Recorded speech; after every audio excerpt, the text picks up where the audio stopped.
Salut. Salut. Alors là on tourne cette vidéo après la vidéo que vous allez voir dès maintenant, juste pour vous expliquer en quoi consiste notre collaboration avec Vatea tout simplement. Vatea il y a quelques temps m'a envoyé un message, il m'a contacté, il m'a dit ouais ça vous dirait de faire une vidéo, enfin voilà, et du coup là on fait une collaboration. Donc là sur sa chaîne vous aurez une vidéo sur comment choisir son MacBook, et sur notre chaîne vous aurez comment choisir son Mac. Voilà, donc fait par Vatea tout simplement, qui sortira dans quelques temps. Et donc c'est tout, et donc bonne vidéo. Eh bien salut à tous, moi c'est Paul. Et moi Ryan. Et donc on est deux youtubeurs high-tech, là on fait une vidéo avec Vatea. Et donc ce sera un guide d'achat pour MacBook, donc comment bien choisir son MacBook. Donc le MacBook Pro, le MacBook et le MacBook Air. Donc on va bien dire tous les produits etc, on va vous expliquer quelle utilisation sont les mieux adaptées pour eux. C'est parti. Et on va commencer par le MacBook. C'est le dernier Mac annoncé par Apple. Et c'est un Mac qui s'adresse plutôt, Paul, on a le même avis, pour une utilisation qui est plus internet, faire traitement de texte, voilà. Aller sur internet, regarder des vidéos etc. Une utilisation donc plutôt basique. Sinon moi j'ai hésité à l'acheter entre mon MacBook et mon MacBook Pro, mais j'ai choisi un MacBook Pro, on verra plus tard pourquoi. Et donc donc avec ce MacBook vous pourrez donc comme j'ai dit, traitement de texte, donc utiliser Pages etc, voir Word, voilà. Aller sur internet, regarder des vidéos et même faire un peu de montage vidéo, mais vraiment un peu, ce sera pas du caca etc bien sûr. Comme sur tous les Macs, on retrouve une très bonne autonomie. Sur celui-ci, elle va jusqu'à 10 heures, donc c'est vraiment énorme. Sur le nouveau modèle, car il est sorti il y a environ une semaine, ils ont annoncé un nouveau modèle avec l'arrivée de nouveaux processeurs, donc les Skylake, une nouvelle couleur, donc or rose. Et donc oui, ils ont annoncé aussi une nouvelle batterie, donc prolongée jusqu'à 10 heures d'autonomie sur ce Mac. Donc c'est vraiment pas mal, 10 heures, ça fait presque une demi-journée d'utilisation, c'est bien. Sur ce Mac, il y a seulement un port USB-C et un port jack. Voilà. Donc port jack, casque et micro. Et seulement un port USB-C, c'est-à-dire qu'il n'y aura pas MagSafe. Donc vous le rechargerez obligatoirement en USB-C. Et si vous voulez brancher une clé USB ou autre, vous devrez acheter un adaptateur qui coûte, celui officiel chez Apple il coûte 90 €. Après bon, on a des noms officiels moins chers, heureusement, parce que 90 € pour un adaptateur c'est trop cher, beaucoup trop cher. Et donc ça fait forcément augmenter la facture. Après Apple nous fait sans fil etc. C'est vrai qu'il y a beaucoup de sans fil, mais si vous voulez brancher une clé USB, il n'y a pas de meilleure solution, c'est par un port USB. Et ça vous fera acheter un adaptateur. Alors ce Mac embarque Force Touch, donc le trackpad, la nouvelle technologie de trackpad qui vous permettra de faire plusieurs trucs, plusieurs actions comme accélérer les vidéos etc. Enfin des petits raccourcis comme ça. Il embarque aussi donc des touches plus grosses qu'avant et un clavier papillon, donc le mécanisme papillon. Donc c'est à dire que quand vous appuyez sur la touche, ce sera stable, on va dire, c'est plus un système de membrane. Voilà. Donc on a pu tester ce Mac et taper sur ce nouveau clavier papillon et on a un avis assez mitigé parce que il n'y a pas de réellement de retour. Voilà. C'est assez bizarre, c'est un peu tactile limite. Ouais, c'est-à-dire, j'aime pas trop les claviers tactiles, après bon ça ira à beaucoup de gens. Mais c'est vraiment, on sent pas trop qu'on appuie sur les touches. Au doigt on le sent pas trop. Voilà, donc je trouve ça un peu dérangeant. Il m'a aussi pas fait acheter ce Mac à cause de ce point faible. Parce que vraiment je préfère quand il y a un retour. Ce MacBook existe qu'en une seule version, c'est la version 12 pouces avec un nouveau format 16/10, donc l'écran est un peu plus haut. C'est vachement agréable quand on fait de l'utilisation sur internet ou du traitement de texte ou même du montage. Le Mac est extrêmement fin et léger, d'ailleurs c'est ce qu'Apple met beaucoup en avant. C'est vraiment la particularité de ce produit, c'est qu'il fait seulement 13,1 mm au maximum et pèse seulement 0,9 g, donc ce qui est extrêmement léger. Si vous voulez un truc léger et fin, c'est vraiment ce qu'il vous faut, si vous êtes vraiment nomade, et donc c'est ce qu'il vous faut. Et avec cette finesse et ce poids, c'est un MacBook nomade et il pourrait même être très bon pour un étudiant par exemple. Exactement. Et il a aussi une très bonne définition d'écran, donc Retina 2304 x 1440 pixels, donc ce qui est une résolution très bonne en vrai. C'est du 2K, voilà, donc c'est vraiment excellent. Et notez que ce Mac ne possède aucun ventilateur, donc ce qui fait qu'il ne produit aucun bruit, jamais, et il ne chauffera pas trop en général en vrai, sauf si vous le posez sur vos genoux etc. J'ai demandé à Apple dans quelle mesure il chauffait.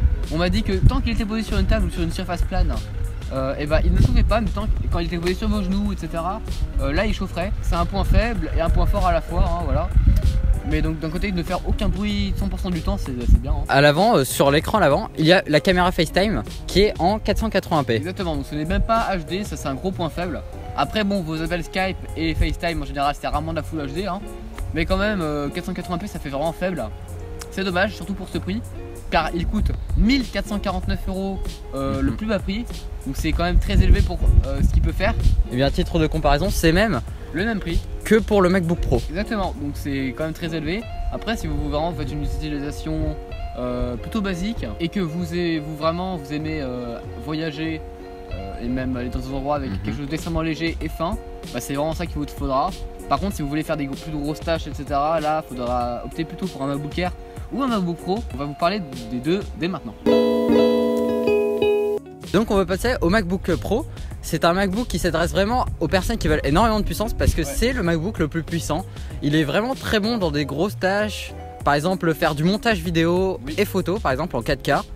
Et bah, je vais laisser plus parler Paul parce qu'il en a un, il a pu même déjà en faire un test sur notre chaîne. Donc oui, c'est un Mac un MacBook qui est déjà fin et léger, surtout pour sa puissance. Vous pouvez vraiment faire beaucoup de choses dessus, tout ça avec une bonne portabilité. D'ailleurs moi je l'emmène souvent partout avec moi en voyage, etc. Je l'emmène car il est quand même fin et bah, c'est parfait, je veux dire. Sachant qu'en plus du coup je fais des gros montages avec souvent. Donc pas de la 4K parce que je fais pas de caméra 4K. Mais cette vidéo là elle sera montée avec mon MacBook Pro. Donc pour commencer, ce MacBook Pro il a une bonne batterie, vraiment très bonne batterie. Elle dure jusqu'à 12 heures d'utilisation. Donc c'est très bien. Même moi parfois je dure jusqu'à 13 heures en utilisation vraiment basique par contre. Mais sinon j'en suis très content. Très bonne batterie. Mais en gros, cette utilisation ça durera longtemps, donc c'est vraiment très bien. Ce Mac possède 2 ports Thunderbolt, un port MagSafe pour la recharge, 2 ports USB, un port HDMI et un port pour la carte SD. Donc il est plutôt complet en termes de ports. Comme dit dans mon test, on aimerait bien avoir un peu plus de ports USB que de ports Thunderbolt parce que on utilise personnellement, et je connais plein de gens qui utilisent plus de ports USB que de ports Thunderbolt. Il embarque aussi un port jack, donc pour les casques. Ce Mac existe en deux versions, donc 13 pouces et 15 pouces, et embarque pour le dernier modèle la technologie Force Touch, donc comme sur le MacBook normal. Sur le modèle 15 pouces, contrairement au modèle 13 pouces, les deux haut-parleurs sont en façade, c'est-à-dire à côté du clavier, alors que le modèle 13 pouces ce sera en dessous de l'ordinateur. Donc bon, ça change pas énormément, mais ils ont l'air plus épais sur le modèle 15 pouces et plus puissant. Ce Mac mesure seulement 1,8 cm, donc c'est relativement faible, et pèse 1,58 kg pour le modèle 13 pouces et 2,04 kg pour le modèle 15 pouces. Donc, comme je vous l'ai dit, c'est léger, dans le sac vraiment on le sent pas trop. Même si bon, ça vaudra jamais un MacBook. Et donc pour le modèle 13 pouces, il embarque un écran Retina de 2560 x 1600 pixels. Et pour le modèle 15 pouces, de 2880 x 1800 pixels. Donc encore une fois, c'est de la 2K, c'est du Retina, c'est très joli. Bon là on a eu un petit problème de caméra, je sais pas ce qui s'est passé. Donc s'il y a une petite phrase qui a été coupée, désolé, la carte mémoire a eu un bug, voilà. Donc ce Mac embarque aussi une caméra FaceTime de 720p. Donc là c'est de la HD, c'est bien. Et donc ouais, c'est plutôt de bonne qualité, même si bien sûr en bas sur une 2C c'est pas un truc magnifique. Mais bon, c'est une caméra d'ordinateur, après bon, c'est pour que les appels FaceTime et Skype, c'est pas trop utile, mais ça suffit largement. Lui il possède un ventilateur pour le modèle 13 pouces et 2 ventilateurs pour le modèle 15 pouces. Très silencieux, je l'entends jamais, sauf en montage dans le rendu. Là ça fait du bruit, mais sinon vraiment jamais je l'entendrai. Et vraiment très silencieux. Il ne chauffe pas trop en plus. Et donc ce Mac coûte 1449 € au prix de base pour le modèle 13 pouces et 2249 € pour le modèle 15 pouces qui est très élevé quand même. Et donc ce sera tout pour ce MacBook Pro. Et donc le dernier MacBook est le MacBook Air. Donc c'est le MacBook le moins cher et le plus populaire vu que c'est le moins cher. On parlera seulement du modèle 13 pouces parce que le modèle 11 pouces vraiment très peu acheté. Même s'il coûte moins cher, vraiment il y a très peu de gens qui l'achètent, etc. Et un peu de ça, il est vraiment pas excellent. Et bon, il y a beaucoup de points similaires avec le 13 pouces. Et en fin de compte, par rapport aux deux présentations des MacBooks qu'on vous a fait, c'est un MacBook qu'on va peut-être pas réellement vous conseiller. Ouais. Enfin, c'est à part si vous voulez vraiment en avoir un pas cher et que vous n'avez pas encore le budget pour prendre un MacBook ou un MacBook Pro, mais on vous le conseille pas trop. Il est plus pour faire des tâches qui se situent vraiment entre le MacBook et le MacBook Pro. C'est-à-dire vous pourrez faire un peu de montage, du traitement de texte, internet, tout ça. Comme tous les MacBooks, il a vraiment une très longue batterie et celle-ci va jusqu'à 12 heures. C'est-à-dire c'est celle qui dure le plus longtemps. Même certains tests montrent qu'elle monte jusqu'à 18 heures parfois, ce qui est énorme, vraiment énorme. Donc vraiment ça c'est un très bon point fort pour ce MacBook Air. Un des seuls même. À la différence du MacBook et du MacBook Pro, ce MacBook Air n'a pas Force Touch, donc c'est une expérience un peu plus différente en fin de compte au niveau du trackpad. Déjà on ne peut pas cliquer partout, ça c'est dommage. On aimerait bien, c'est très agréable ça de pouvoir cliquer sur toute la surface, pas forcément tout au bout. Ce MacBook Air possède pas mal de ports, donc il possède un port MagSafe, un port jack, 2 ports USB 3.0 normalement, et 2 ports Thunderbolt et un port SD. Le MacBook 13 pouces fait 1,7 cm d'épaisseur au plus épais, donc c'est vraiment assez fin. Et il fait seulement 1,35 kg, donc c'est assez léger. Le problème de ce MacBook en fin de compte, et l'un des plus gros problèmes, c'est qu'il n'a pas d'écran 2K, donc on pourrait dire qu'il est Full HD, mais même pas Full HD. Il est seulement de 1366 x 768 pixels. Donc je regarde mes notes parce que c'est vraiment une résolution qui existe que sur ce MacBook, voilà, sur aucun autre écran, et c'est même pas de la HD. Donc c'est assez dommage ça. Même pour plus de 1000 € quand même, je trouve ça vraiment limite de même pas faire de la Full HD sur un MacBook. C'est pour ça d'ailleurs qu'on vous le conseille pas trop. Même au niveau de l'écran, je connais quelqu'un qui en a un. Franchement, l'écran est vraiment pas top. Comme tous les Macs, il chauffe très peu et il possède un ventilateur qui est extrêmement silencieux. Ce Mac est disponible, comme on l'avait dit au début, à moins de 1000 €, c'est-à-dire 999 € pour la version 11 pouces et à 1099 € pour la version 13 pouces. Et donc c'est la fin de cette vidéo qui aura été quand même plutôt longue pour quel Mac choisir. Donc on espère que ça vous a plu. Donc retrouvez-nous sur la chaîne Inside the Tech. Donc le lien je pense sera dans la description.